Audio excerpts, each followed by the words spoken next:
It's basically about this perceived rush to make these movies centered around COVID-19. It was kind of the same problem. The last crippling tragedy for the United States that affected us all in some way was 9/11. And even then, there were movies that were coming out 4 to 5 years after that event. We're talking about, we already have a coronavirus themed movie that's out now. It's called Corona Zombies, made by Full Moon Features. So the rush to really get to the point, really get to make movies. Yeah, it's kind of weird because for the record, Corona Zombies, that looks like, I have not seen it, but it looks like a really camp, over the top spoof kind of thing. So if anything, I kind of like that. I like the idea of that. I hope they executed well, because that sounds like something we need, and it's kind of like a spoof, whatever. Yeah, laugh about the situation rather than be scared by it. Exactly. Meanwhile, the 9/11 comparison, which, for the record, everyone loves to compare any big news to 9/11. But honestly, I get it here, because nothing has gripped the country and even the world as much as this extended pandemic has really taken over everything. So I actually agree with that comparison for once. And the article here has a fantastic comparison that if the parties at the vanguard of the emerging Corona-sploitation cinema genre called the shots regarding the timeline, our collective creative processing of 9/11, essentially, if we're really comparing Corona-sploitation with the 9/11 movie making that had to come out eventually, pre-production would have launched between the fall of the first and second towers, which is a really great comparative timeline. And honestly, it does feel like that. It just it's weird to say too soon, because I don't want to be that fuddy-duddy, that guy who goes, no, treat this with respect. It's too soon. We don't want to make fun of the victims. But dude, this has not subsided yet, right? It's not even like the War on Terror, where that is a still ongoing thing, and the dust hasn't settled on that. No, the dust has not settled on the World Trade Center in this comparison. So it's like people are still dying. We still haven't figured this out. We're only a couple months removed. We're like in between second waves, and the first wave hasn't even subsided yet. So who knows the terminology behind that? So I don't know. The person pictured here on the Guardian article is none other than Michael Bay, which is like, man, if that's indicative of this coming disaster that may happen. Again, I don't want this to happen. I don't want anyone to get sick. I don't want a second wave to happen. But man, all the indicators are saying it might happen. So who knows? Joe, what are your thoughts here? My thoughts, I mean, like, so they make the comparison to, how, like, in the United States we had 9/11, and then like 4 years later, 5 years later, we had films centered around 9/11, whether it be the tragedy or the event itself. Like, just like, hey, that tragedy occurred in this movie's timeline, or, this is happening right now. Like, the hijacking of whatever the hell the movie was called, or the film United 93. I think it was United 93. Yeah. And then you had the film with Nicolas Cage as the firefighter with I forgot who his co-star was, but the two men that were trapped. That's World Trade Center. Yeah, Michael Pena. Thank you. The guys that were trapped underneath the World Trade Center when it collapsed. And the thing is, though, is that it's saying, like, this might be a sensitive topic to do, because, back then, like, a lot of people were still not ready for a film, even 3-4 years later after 9/11. But that's the United States thing. I'm not trying to say, like, 9/11 wasn't, like, a thing that made other countries feel worried and, like, scared or anything. But, like, it didn't affect other countries, I think, as much as it affected Americans. We're now dealing with a virus that affected the world. So now you have to think, like, if you make a film centered around COVID-19, and, like, I know, and you'll see where I go with this eventually. I'm not trying to say we shouldn't do this. If you want to do this, fine. But I think there is now just, like, a chance where you need to be careful with what you're doing with the topic, because it's like you're dealing with the whole world here now. Like, if you're going to release this in China, where that country got hit hard, especially Wuhan, where it started, China's a big film market, so now you gotta be careful when dealing with that. Italy, like, got hit hard as well, so it's like, I feel like people around the world might have a different view when it comes to having coronavirus be something in a film, whether it be for drama, horror or for comedy. So it's like I think it's a much harder act to balance than 9/11 is when it comes to putting an event in your movie. For me though, personally, it's like if you could find a way to fit it into your movie, and like, you know, I think South Park does a great job when it comes to like doing humor with like something really heavy as this. Like in 2003 when they came back after, or 2002 when they came back after 9/11 happened, and there was this whole like period where it was like on the night, like, you know, on SNL, people were crying. On, you know, Letterman, people were like, you know, giving moments of silence. South Park came in and just made fun of everybody and just being like, guys, we need to take a step back. We need to laugh at ourselves at what's going on here. And they did an excellent job. It's an episode where a goat from Iraq is shipped to the boys in South Park. Yeah. And like the whole world thinks it's like a bomb. The goat has something. And it turns out the goat's harmless and the kids want to go to Iraq and give the goat back. It's this whole commentary on like the war at that time, the situation happening in America at that time. It's a great episode. It's one of the best episodes in my opinion. And if you could find a way to do that with a movie, with Corona, if you want to make a comedy about it, I say go for it. You should be able to have that freedom. Just be careful if you get any backlash, because you are dealing with a topic that affected the world. Yeah, it's a real hot topic, and usually when people say too soon, usually it's not, right? Because they'll be smart enough to know when to put that, and too soon is, if anything, is just a modifier. But in this case, it's still going, man. Like the hospitals are overflowing. And here's the thing: if you don't tread carefully enough, you'll be punching down. You'll be punching real hard down on nurses and doctors and frontline, you know, retail workers or whatever. And again, I don't want to be like, to say that satire can't be possible. I mean, hey, satire. We're in an age where satire is happening every single minute of every single day, not just on YouTube, but even on the mainstream channels with, you know, The Late Show. That's been a thing forever. But now with The Daily Show, you've got SNL, which is an institution. I get that too. But it's like, it's an ongoing onslaught of satire, which, hey, more power to them. But something about a serious movie, like trying to, the article, shout out to Charles Bramesco of The Guardian. I'm not big on The Guardian, but I like this article. He says that he calls it the Great American Coronavirus Movie, which you know, I was even thinking about this too, where as soon as this global thing shut the world down, all the screenwriters, all the directors, everyone just wanted to rush to like document their experience, and they knew they were going to make a story out of it in however many years time, apparently however many months time. The thing that worries about me most is the practical sense of it too. And we'll carry over to that other part of the article, which is like, how do you make a movie in an age of a pandemic? Because it's not like terrorism where it's like, oh, we got to watch out that a plane might hit the movie set. No. This is a pathogen. Is it a pathogen? It's a virus. It's a coronavirus, and that it is. It's a killer that is as easy as just touching someone else. And in the movies, there's a lot of physical things that need to be done: lighting, catering, are the actors. Yeah, the makeup. So unless the scene specifically calls for face masks, the actors can't wear face masks. Otherwise, you're breaking whatever. So it's like, man, I'm really starting to think about makeup now. I didn't even think about that. Yeah, makeup so and hair. there are like a person touching your face for hours. Like imagine Gamora getting her makeup done. That person has COVID-19 on their hands. Oh, geez. Yeah. So the article does state that there are some things being adjusted, like the famed staple of any movie shoot, the catering table, is now being suspended.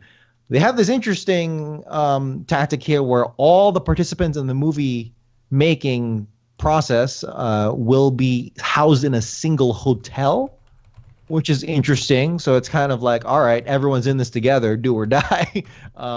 Y'all better do it right. Otherwise, none of y'all, or all y'all get it. But I did a little bit more research too, just on how the various guilds and unions, same thing, guilds and unions are responding to the possibility of working again on movie sets so close and too soon before anything safe can be said about the virus. And honestly, they're kind of up in the air too. There's no one, not that I've seen, but the various unions have not hard said, no, we're not putting our members at risk of this. It's kind of like, we'll see. For instance, in a March 30th interview, oh my goodness, SAG-AFTRA, the biggest Hollywood, or I think just acting guild in, I think, the United States, I think, David White, president or chief executive of SAG-AFTRA, said, yeah, this kind of sucks for our members. We'll take care of them, of course, because we believe in our union. And, obviously he had to toe that line. I get it.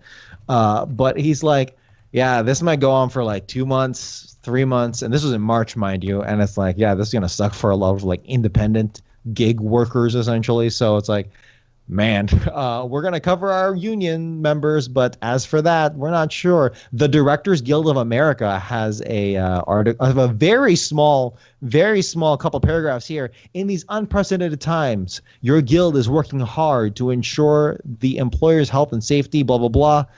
In this time frame before industry-wide safety protocols are agreed upon and adopted, you should immediately contact the guild if you are approached to work on any production that intends on resuming or beginning production. So our contracts team, blah, blah, blah. And it's kind of like, hey, just be careful, right? It's like there's no definitive direction that the guilds, the production companies can really go on. It's kind of like, all right, let's just see what Michael Bay does. And then yes, no, maybe so. I don't know. Joe, what are your thoughts? In terms of like how like we can film a movie during Corona time. Yeah. Oh, man, that's hard. I guess we're all gonna have to go Jason Blum route, man, where it's limited film budgets. You got to get creative, and you have a small staff to work with. Honestly, because like I think it's too hard to manage like checking temperatures every day on a set like Star Wars, Avengers, Marvel. There's so many people like on set, so many extras, so many people doing lighting, so many props. Yeah, so many props. And like you can check the temperature of every cast member, every crew member, director, writer, who's ever coming on set, producer, and they can all check out. But the next thing you know, the intern can bring Subway sandwiches, and the wrapping on the Subway sandwiches may have Corona on it. A test is only as good as up to that point in time. Yeah. If you're all clear with a test, like, hey, you're healthy, no coronavirus, that person can immediately get it by going to the Starbucks, or whatever. I really can't see Hollywood stopping. I think, like, because the way I see it is like, oh man, if Hollywood stops, then my God, like, like there's gonna be if Hollywood stops, the world stops. It kind of not really, but like it kind of it kind of feels like that, not entirely, but kind of. But for me, like it's like, man, the moment like people who are gonna be stuck at home while this is going on, the moment they're just like, oh my God, you're telling me I can't go out and watch any more movies, or like there's no movies, there's no TV coming to my home for the next like few months, I feel like people will lose it. I feel like like Netflix and everything has been keeping a lot of people like in check. Thank you for the follow, Aproxta Kid. Thank you for following us on Sleepless. If you're wondering where Steve is at, by the way, I put a little blurb thing, little scroll thing at the bottom here. He's been having some technical issues. He'll be back next week. He's choosing to just bow out of the show after lagging out so many times. But I feel like with like especially for my my dad and my stepmom, they have been enjoying catching up and binge watching so many shows. I've been recommending them movies that have been coming to streaming services like The Lovebirds, and like just so much other stuff that I feel like, man, if this were to take a halt and the only thing on air, on TV, when you turn on TV is the news, just talking about how terrible this situation is, just making people more depressed, I feel like that is just, it's just going to make the situation worse. For people like us, because John, I know you play video games. Like, we have this other entertainment that, like, YouTube is my TV, honestly, and YouTube too. Like, hey, I go there and like a person like they don't have to worry about Hollywood shutting down. They're their own Hollywood at their house in California. So I don't have to worry about that. Even like, Twitch streams, like, hell, like when I turned into like streamers like Fed and all these other people, like their content is based on gaming. It's just based on what they're doing in life. They might just do an in real life stream. But for older generations, I feel like, man, if Hollywood takes a stop, people are gonna go crazy in their house even more than so. Because like I'm trying to tell my mom, like, pick up a book and read. And I gave her The Great Gatsby because she's never read it. She's seen the films. Hey, good for her. Good for her. She's seen the films, and I'm like, hey, you know what? Pick this up and read it. She has yet to pick it up because she does not want to pick up a book. Well, oh well. So, but I do feel bad for all the boomers that had their precious late night television kind of stripped down, because now every late night anything, even Saturday Night Live, it's just vlogging now. I mean, maybe not SNL, but like all the late night shows, it's all vlogging. Yeah. It's the same exact thing. Everything's been toned down, and it's like, wow, this is truly accelerate. I've said this term over and over again. It's maybe it doesn't even work, but I call it accelerated evolution, where it's like, yeah, Netflix was slowly taking over, but now everyone is streaming. Vloggers had for the past 2 decades had slowly been taking over, late night television as it kind of withers away. But now, my God, Stephen Colbert, who I genuinely do find funny, and he has a great, track record, but like he is like on the same level as any YouTube comedian now, just based on production and capability and their intuition alone. Actually, I take that back. Intuition is the differentiation. But in terms of just like sets and audience that you don't have there anymore, you are now on the same playing field with every dime a dozen YouTube vlogger out there. So it is real interesting to see how it all pans out there. It's tricky. I'll say this: Are you a fan of Parks and Recreation? No, I actually do need to watch that series. I've long been told for the past like 7 years or whatever I need to be told. But they did. Yeah, I heard about this. They did an episode. It's like an epilogue episode, kind of like a mini reunion. Rather than doing, like, because Community did a reunion and then The Office did a reunion during all of this to kind of like cheer some spirits up. And it was just the cast members coming back together to talk about the show. Rather than just doing something normal like that, they did both. They had a little documentary series at the beginning that showcased all the actors talking about how great it was to be on the series. And then for the reunion part, it was them coming back to play their characters while living in Pawnee while coronavirus is active. And it's just a bunch of characters Skype calling each other. Now, as like boring as that might sound, they've found a way, like, especially if you're a fan of the show, there's a lot of great Easter eggs too with them Skyping with each other. But like in terms of comedy, they found a way to write this episode to be so damn funny. There's even just little gags where like it cuts to commercial breaks, because like the first part of it is a bunch of Skype calls. The second part is a live interview on the news with Amy Poehler's character and then Adam Scott's character. And then it cuts to commercial breaks, and the commercial breaks are like some side characters reoccurring, dealing with COVID-19, with their businesses being shut down and everything. Very smartly written and centered around this whole epidemic. And I felt like it didn't like go too far into how bad the situation is or really making fun out of Corona, to where like someone like a nurse who's like coming home after a long, horrible day at work with, death and just sickness all around her or him, can come down, watch this episode, and actually still have a laugh. I think it did it so well. And it's like, obviously not every film, not every TV show can do that, but for ones that can, like, you can use that to your advantage. And Parks and Rec did a great job at doing that.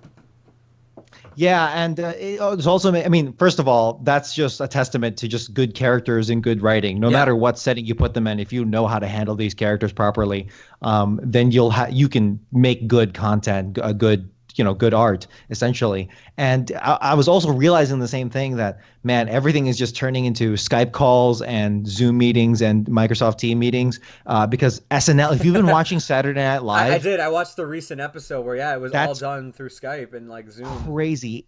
The past like 3 episodes before their season ended, that like everything is based around essentially Skype, or online video conferencing now, which makes sense because that's all these people can do, because it's New York, the hardest hit city and state of the out of the entire union. Yeah. So it's like, yeah, it sucks, but again, it kind of levels the playing field, and I thought SNL actually did a decent job being up to the taken to task, doing all right there. But it's just interesting to see as this plays out. If a second, which I do not want to happen, but my God, if you don't want it to happen either, don't go to the freaking movie theater.